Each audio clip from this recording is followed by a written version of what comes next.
প্রশাসনে বিভিন্ন এলাকাতে পরিবর্তন শুরু হয়ে গেছে। কে কে বিএনপি কোথায় আছে, হয় বিএনপি দিতে হবে, বিএনপি বাতিল করে কমপক্ষে জামাত দিতে হবে, জামাত না হলে আওয়ামী লীগ দিতে হবে। আপনারা খেয়াল করে দেখবেন, থানা, পুলিশ, কোর্ট, কাছারি, সচিবালয়ের ভিতরে এই কর্মকাণ্ডগুলো শুরু হয়ে গেছে। বিএনপিকে রাখা যাবে না। এই যে বিএনপি নিধন আন্দোলন শুরু হয়েছে, তারই একটি বিষয় হলো এইটা, এই যে 622 জন আওয়ামী লীগকে পালিয়ে যেতে দেওয়া, হামিদ সাহেবকে পালিয়ে যেতে দেওয়া, একটা খুনের আসামি হামিদ সাহেব, তাকে পালিয়ে দেওয়া, এটা হলো এই একটা বিষয়।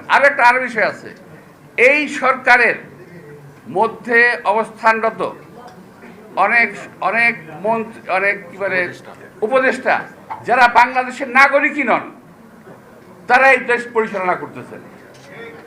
এখান থেকে নজর ফিরিয়ে নেওয়া। আমার মনে হয় মাঝে মাঝে আমরা কি ঔপনিবেশিক শাসনে আছি?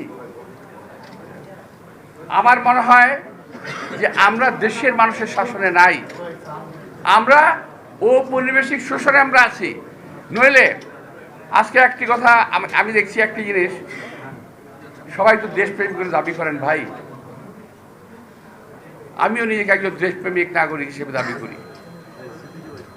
আমি অন্য কোনো কারো কথা বলছি না, আমি আমার নিজের পক্ষ থেকে বলছি, দায়িত্ব নিয়ে বলছি যে আমি কেন ইচ্ছা করলে সেন্ট মার্টিন যেতে পারি না, আমি কেন ইচ্ছা করলে সাজেক যেতে পারবো না, আমি কেন ইচ্ছা করলে বাগাইছড়ি যেতে পারবো না।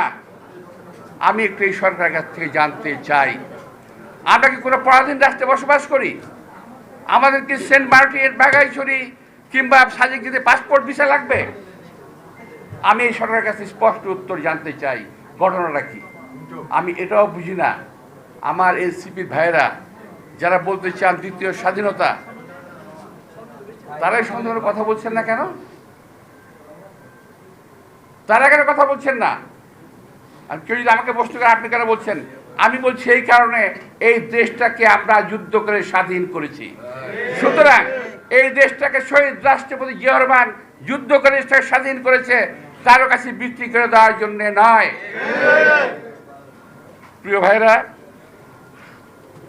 আমার আসলে অনেক বলার ছিল, আমার একটু আরেকটা প্রোগ্রাম আছে যেতে হবে, তাই তো আজকে এই যে দেখেন, আমি তিনটা নাম বলছি আপনাদেরকে, সেন্ট মার্টিন, সাজেক, বাগাইছড়ি, এই সমস্ত এলাকা আজকে আমাদের যাওয়াটা একটা দুরূহ হয়ে গেছে। আবার শুনি একটা জায়গায় নাকি করিডোর দেওয়া হবে। কিসের করিডোর? মানবিক করিডোর। আরে ভাই, আবিষ্কার করেন নাকি? আর বিশ্বের কোনো ডিকশনারিতে মানবিক করিডোর জায়গা আছে নাকি? কোনো ডিকশনারিতে মানবিক করিডোর বলে কোনো শব্দ আছে? আবিষ্কার করেন এক এক শব্দ, যখন যে শব্দ প্রয়োজন সেটা আবিষ্কার করেন। বাংলাদেশের অভ্যন্তরের কোনো করিডোর কিংবা প্যাসেজ দেওয়ার কোনো সুযোগ নাই জনগণের মতামত ছাড়া। জনগণের ভোটের মাধ্যমে নির্বাচিত সরকার সিদ্ধান্ত নেবে তারা কি করবে। আমাদের কোনো ভালো অভিজ্ঞতা আছে, বিশ্বের কোনো দেশ এই করিডোর দিয়ে শান্তিতে নাই। আজকে গাজা শান্তিতে নাই, লিবিয়া শান্তিতে নাই, মিশর শান্তিতে নাই, আফগানিস্তান শান্তিতে নাই। আমার সেক্রেটারি সাহেব ফখরুল ইসলাম সাহেব বলেছেন, এই দেশকে আমরা গাজা বানাতে চাই না।